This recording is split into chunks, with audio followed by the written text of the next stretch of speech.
The story begins as we see a girl who is sleeping freely without underwear and blanket, and just when the girl is in deep sleep, someone pulls her blanket.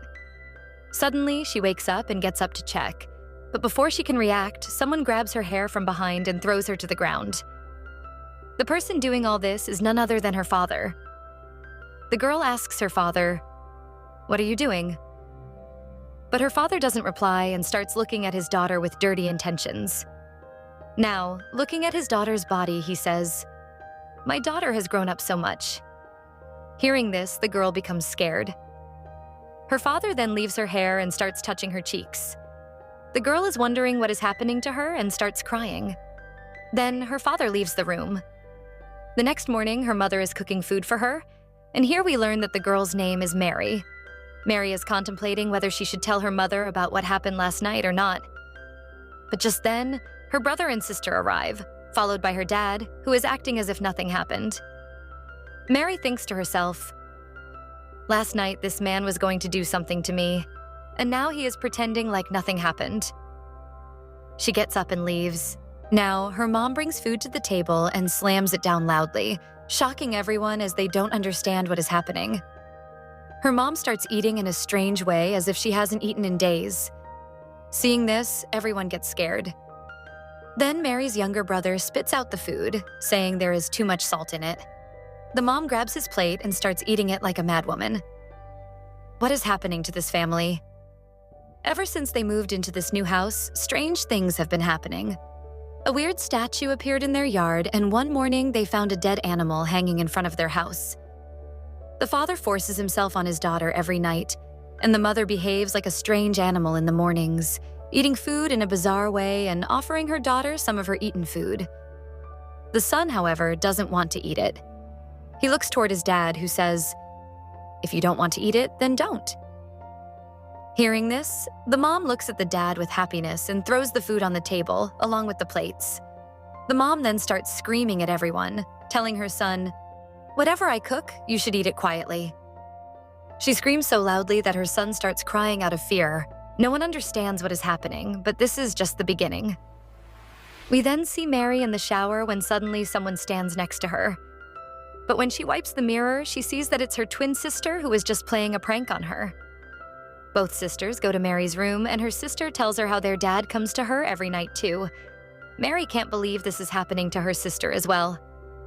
Just then, their dad enters the room and he overhears everything. He pulls out a knife and attacks them. Mary pushes him and runs away, but her dad grabs her sister by the hair and throws her down.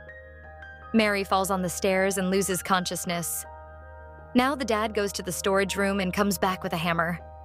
We see Mary regaining consciousness and looking for her sister when she realizes someone is standing behind her. She turns around and sees her dad, who is approaching her with the hammer. Before he can do anything, Mary hits him on the head with something, but it doesn't affect him. The dad gets angry and swings the hammer at her, but Mary ducks, causing the hammer to hit the door. Just then, they hear someone's voice coming from downstairs, and the dad throws the hammer and goes into another room.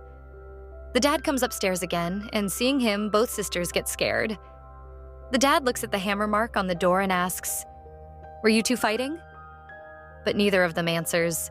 Their brother comes out of the room, and Mary tells him to run away.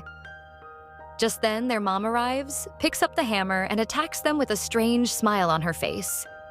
She walks over broken glass pieces as another woman's voice is heard from downstairs. It's their real mom who is coming upstairs asking, "What is going on here?"